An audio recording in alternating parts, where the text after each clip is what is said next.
Pakistan has been asked to make a choice between US and China. It's a do or die situation. I don't think that there's an alternative to Pakistan working with the West, particularly the United States, to solve its problems. And it's a matter of much speculation whether the IMF is going to sign off on the staff level agreement. Chinese know that they've invested tens of billions of dollars in Pakistan, and they're afraid of that investment completely sinking. There's not enough money in the world, much less political will, that can help Pakistan's problems. No American administration can expect to go to Congress and say, hey, we need this money. Please sign on the dotted line so we can help Pakistan. Hello, everyone. Welcome back. I am here with Mr. Kamran Bukhari, who is a director at New Lines Institute in Washington, D.C. He's also a friend of mine, disclaimer. So I'm going to talk to Kamran about the choices Pakistan apparently has to make. I mean, I've been reading a lot of, commentaries and op-eds, and even some of the top journalists in Pakistan were speculating, oh, Pakistan has been asked to make a choice between US and China. It's a do or die situation. Although I haven't really seen any signs of that happening or there on the horizon, but I'll ask Kamran, maybe he's better informed than I am. So Kamran, do you think that Pakistan has this choice to make right now, or is it something of a future date? Which camp to follow, to stay in the Western sort of orbit, or switch over to the Chinese beneficence, so to speak? I don't think that's a choice. I don't think that there's an alternative to Pakistan working with the West, particularly the United States, to solve its problems. China is not a substitute. Now, nobody's asking Pakistan to make that choice. I don't think the Chinese are asking that of Pakistan, and certainly the Americans are not asking that either. Both sides know that Pakistan will have relations with the other side. I don't think that's the issue. The issue right now, whether you're Chinese or whether you're an American policymaker, is what are the Pakistanis going to do? Because they are running into a very, very difficult situation financially, and the economy is tanking. This is something that is a shared concern of China and the United States, despite their disagreements. And so it's not as if Pakistan is this prized catch that there's a tug of war between China and the United States as to who will have more influence over it. Mm-hmm. Nobody seems to have a solution. Neither side, neither Washington nor Beijing has a solution. And quite frankly, if you look at it, the other common denominator is neither side is rushing to Pakistan's aid. Nobody's saying, hey, here's a lot of cash that could potentially help you solve your problems. I don't see that happening. But Kamran, we all know, and it's a matter of much speculation whether the IMF is going to sign off on the staff level agreement for Pakistan, which the country desperately needs to sort of raise further funds and get out of the balance of payments crises.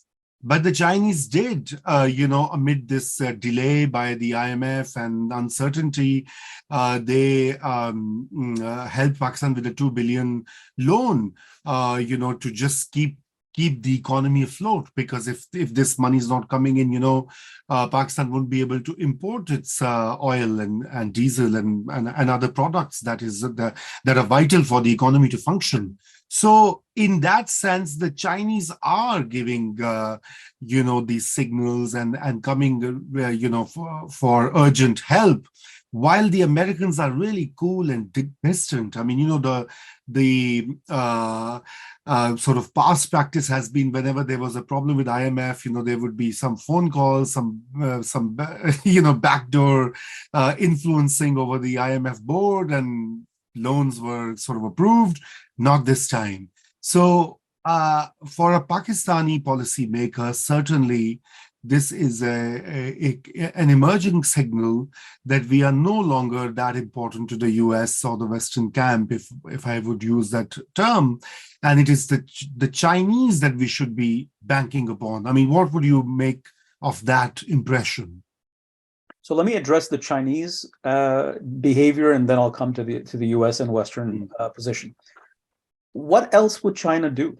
I mean, it's not like they gave fresh money. The loan was due back. It was rolled over. China and Pakistan is tanking financially and economically. This doesn't have the money.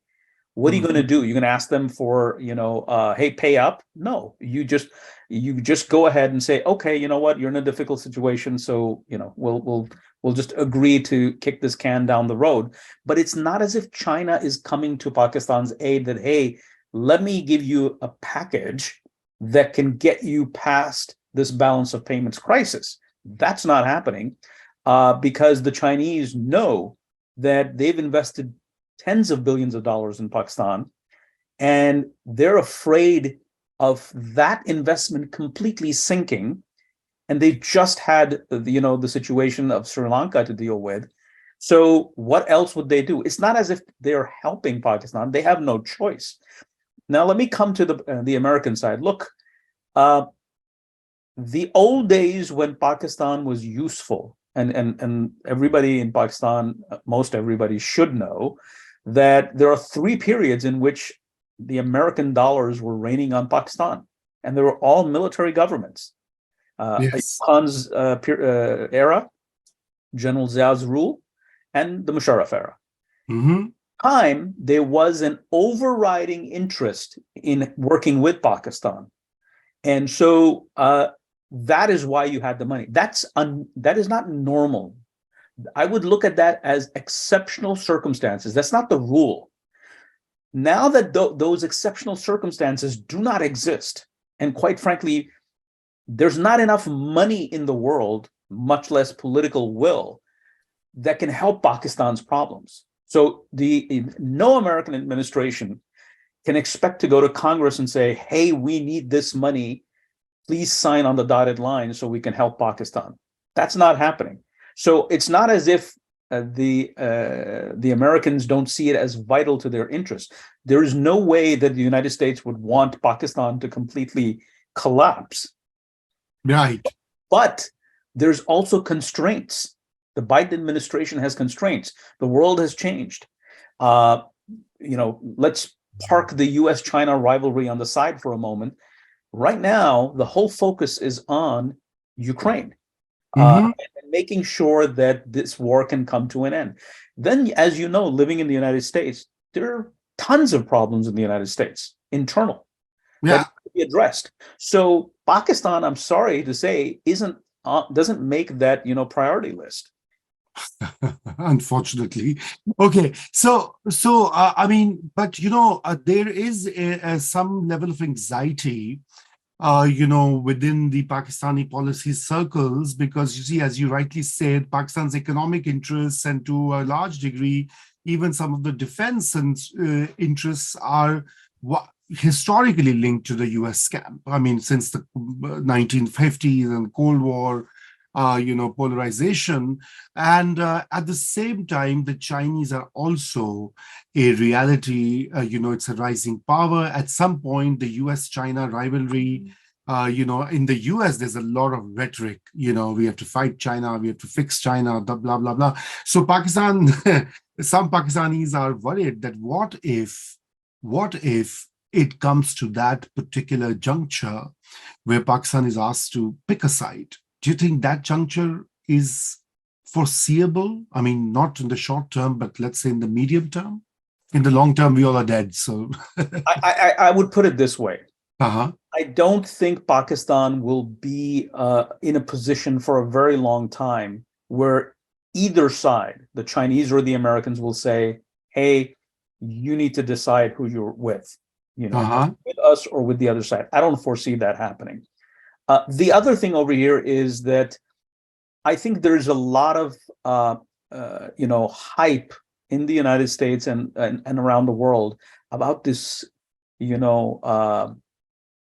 mega competition between the United States and China. There's definitely a competition, but there's a huge amount of difference between the capabilities of the United States and China. So, and the two are economically linked. This isn't the Cold War with the Soviet Union. There were virtually no relations on the economic front of any worth between the United States and the Soviet Union. Whereas China holds a lot of American debt, and America is the largest customer and purchaser of Chinese goods. So, I mean, in a situation like that, I don't see this to be some, mammoth or historic rivalry that's going to break out in some shape or form, because the Chinese know how far they can go. And the Americans also know. There's no way that the United States can fight a land war with China. And that's where China has military capabilities. There is no way, conversely, for the Chinese to fight the United States in the Western Pacific because of just the sheer difference in capability, military capabilities. So I think if we move away from the hype and look at the realities and drop altitude and see what the what the various components of this competition are, then you have to realize that you can't compare it to like the old days of the American-Soviet rivalry. Right. So I guess our lens or the tools to understand the emerging order are kind of outdated. Is that what you're suggesting, right? Because we tend to view, the Eastern Bloc and the Western Bloc and the Cold War, and it's a far more complex world. So what are the choices for Pakistani policymakers? I mean, how should they tread on this fine line where they keep their vital interests with the Western camp intact, at the same time they keep China happy? It's a big power, because don't forget, India is in the equation for Pakistan.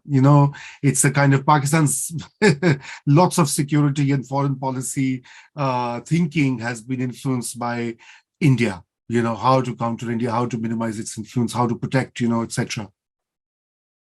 So, look, I mean, this will require statecraft. This will require diplomatic finesse. This will require leadership, statesmanship on the part of the Pakistani leadership. This is a really complicated situation that you just laid out. Just today, earlier today, Indian Standard Time, the Chief of the Army Staff of India, General Manoj Pandey, gave a huge speech on China at an event. He was a keynote there. And he basically said that, look, the US-China competition could lead to a war between India and China. So this is getting very serious between India and China. Pakistan has to find a way to navigate between that. Cannot be caught up in that, especially not with the circumstances that exist domestically in Pakistan. The US-China thing, I think, is there's a bit more play. And I think on that end, Pakistani leadership has to look at its immediate problems and look at how it can solve it. The Chinese cannot help on that front. If the money is going to come, if there's going to be, because look, most of Pakistan's creditors are either the West, international financial institutions, or pro-Western governments in the Persian Gulf, in the Arab Gulf. So it has to focus on that. Meanwhile, keep your relationship, don't get into this China-US thing. You don't have to. There's no need to. Just focus on that. The Chinese will understand. The Americans will understand. But focus on fixing your problems with the West and getting out of this financial morass. In the meantime, when you're dealing with China, just make sure that you don't create a situation where, or at least find yourself in a difficult spot because somehow India and China are locking horns. So that is my advice at this point, based on the question that you gave me. I know it's easier said than done, but I'm sorry to say that for the Pakistani elite that's engaged in petty bickering and politics, I think this is above their pay grade. And I would be surprised, and I want to be proven wrong, that the Pakistani leadership, the political military elite of this country, can actually move away from this bickering and actually get down to some serious work. Thank you. Thank you. And about this India-China tension, I mean, of course, they are regional rivals and, they both are vying for leadership in Asia and the global stage as well. But do you really think that India would risk a war? I mean, considering that India also has a focus on growing its economy, on, the high growth rates and, of course, poverty, because China is way ahead. So do you think India would take that kind of a risk of escalating tensions? Because the last time, don't forget, a couple of years ago, the Chinese gave a bit of a battering to India, and it was very carefully managed in the domestic public opinion, and there was a certain line that the Indian leadership did not want to cross. Absolutely. Look, neither China nor India want to go to war with each other, but subjective preferences of any actor are immaterial in the face of objective geopolitical realities. There is a reality that from the Chinese point of view, the Americans and the Indians are tag teaming to counter them. So they need to do something. They need to put pressure, whether that's strategic poking on the Himalayas in Kashmir and Arunachal Pradesh and Bhutan and all these areas that are along that Himalayan frontier, that forces the Indians to do something. And, once you're in that sort of dynamic, then escalation is far more, is more likely than not. And the question is, how can you manage it? Do the Chinese want to, wage war against India? No. Do the Indians want to do that? No. But they can find themselves because of the misperceptions dynamic that, the late Robert Jervis, the scholar who wrote the book called Perceptions and Misperceptions, talks about in great detail. Nations miscalculate based on what they perceive as the intent of the other side. And because it's very opaque and intelligence is only so good, you end up miscalculating and finding yourself in a situation that you had not anticipated. So, there was like a 73-day standoff between Indian and Chinese forces in the Doklam area near Bhutan in 2017, because the Chinese were building villages there. The Chinese don't want to wage war, but they are strategically poking at India. That could lead to a conflict. We hope it doesn't, but in who knows? Military analysis, you can't rule these things out. Correct.